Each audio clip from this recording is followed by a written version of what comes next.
Welcome back to another episode of the Casey Campbell Podcast. Casey Campbell with you. Of course, we are pleased to be joined by Marty Czekala of ROC Sports and the host of RSN Trackside. How's it going? Casey, thanks for having me on, man.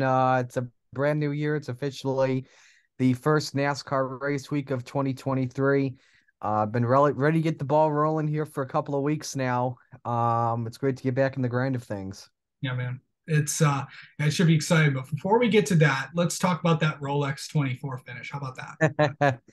That was a great finish. I think everyone begins with LMP2, 0.016. Daytona never disappoints, whether it be oval or road.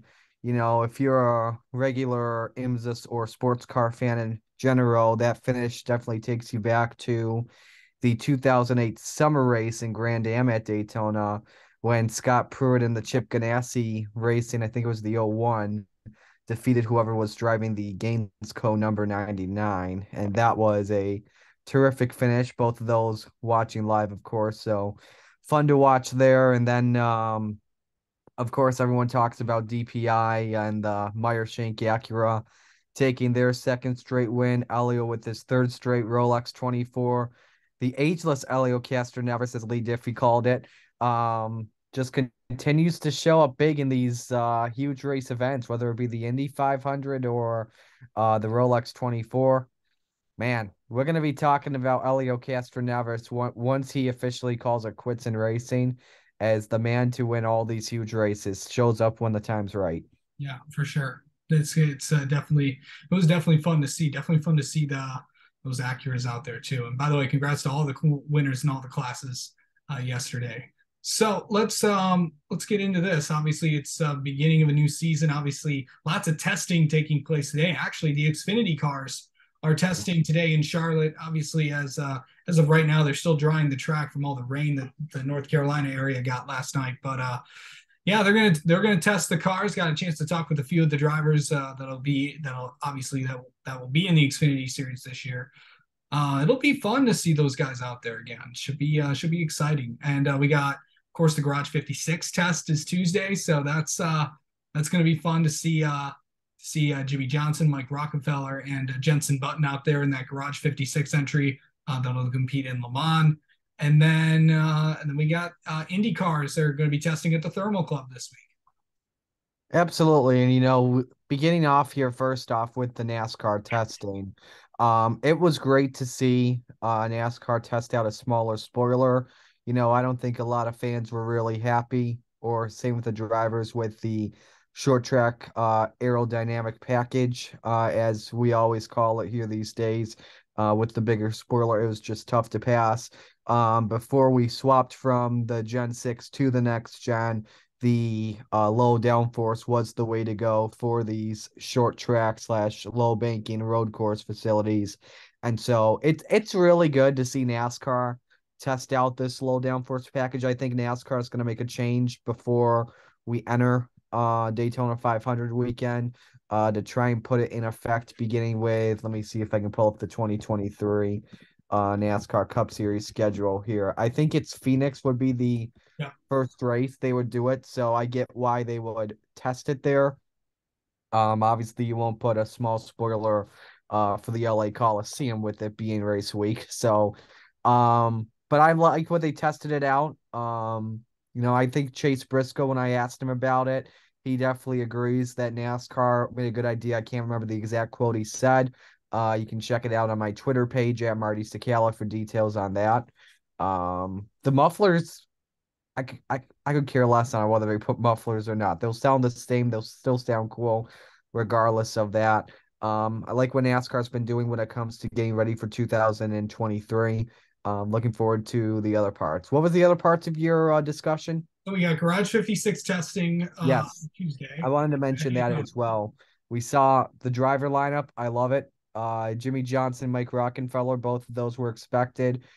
But Jenson Button, a former Formula One world champion, that's awesome that NASCAR and Hendrick Motorsports and IMSA got him to drive a next gen car. I'm very excited to see how testing goes, what the car is going to be like. Personally, I would rather see the Garage 56 car at Daytona. rather than at Le Mans, but I completely understand it. You want to put a NASCAR car on Le Mans like they did in the 1970s. I'm very excited to see what happens there, especially with that lineup.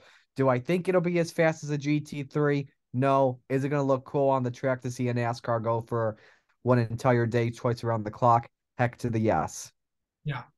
And of course, we got Indy cars testing this week at the Thermal Club, though. I mean, their season kicks off pretty much in March. I know a couple of NHRA teams are getting spring training going.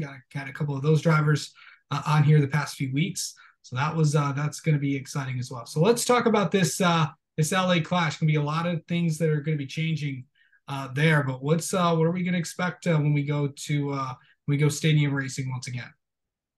I think I think we'll expect a little bit of the same as what we saw last year. But I think with drivers now having a year under their belt at the Coliseum, I think you'll see a lot more drivers, know how to shift the cars. They'll be downshifting, they'll be upshifting throughout the corners. I think we may see a little bit more aggressiveness now that they know how to drive these cars at the racetracks. Um, I'm really looking forward to the last chance qualifier, or the B main as we call it in dirt track racing. I think it's going to be very exciting to see that once again. I personally don't like these halftime shows, honestly, giving them a little bit of a break for a music performance.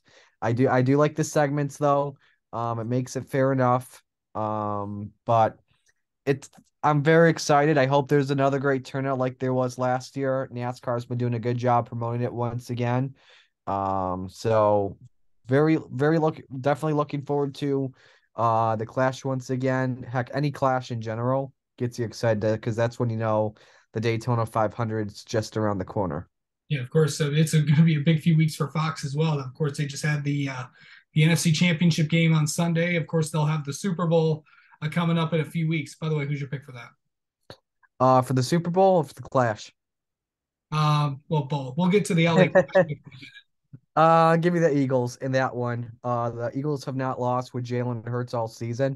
Plus the Chiefs are still banged up. I will give them credit for defeating the Bengals with a bummed Patrick Mahomes ankle still playing.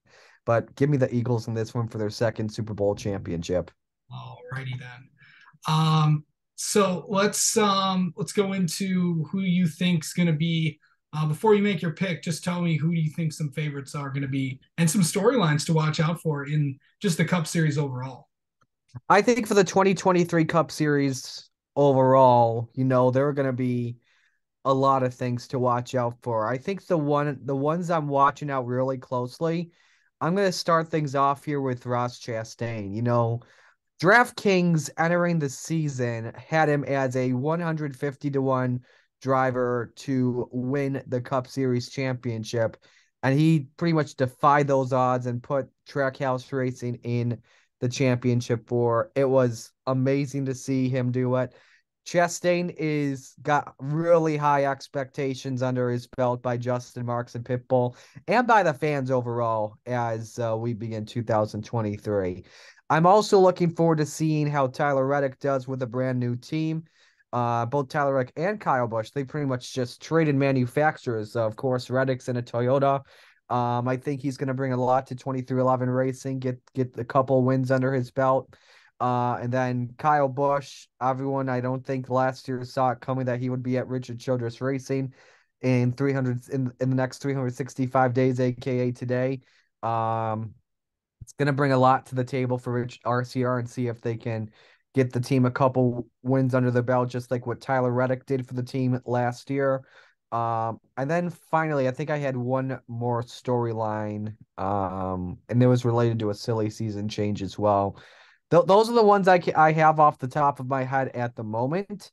And then I think we have to see if Joey Logano can pull off another three-peat like he did, pull off a three-peat this year, win his third NASCAR Cup Series championship, and then see if Chase Elliott again can rise to the occasion. I think a lot of people counted him as the driver to win the 2023 Cup Series championship, and then we went to Phoenix and Joey Logano just put a whooping on everyone else. So I think those are the ones to watch out here for 2023.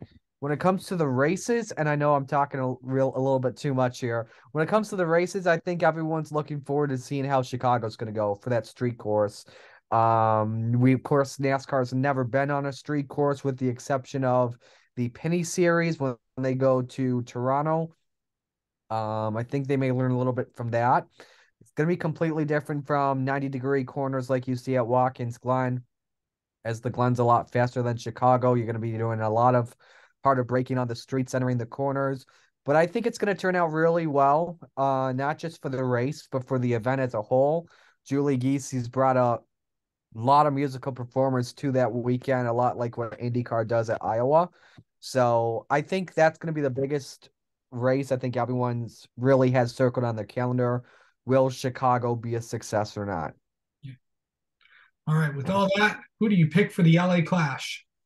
For the Clash, I'm actually going to go with Tyler Reddick. Because simply put, if he did not have, I think, what was it, brake issues or suspension issues, or tire issues last year, in my opinion, Tyler Reddick was going to win the entire thing.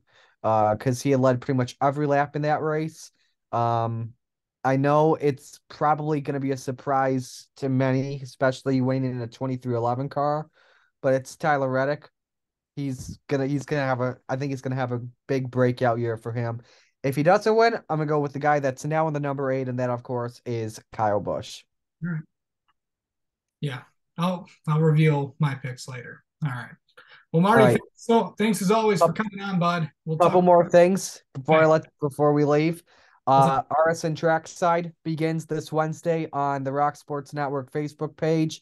Join Kelvin LaPierre and I for our opening episode. It's Wednesday nights at 7 p.m. beginning this week.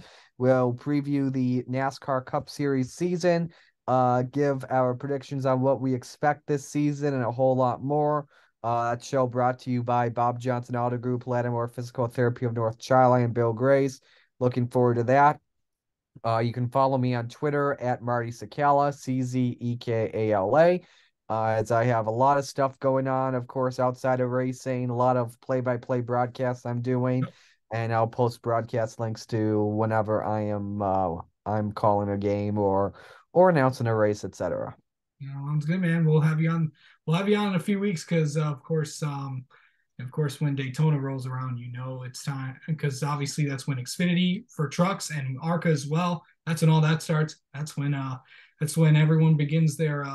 It's when the preview show championship standings begin as well. That truck race at Daytona. So we'll see if Mitchell can defend his title. For sure.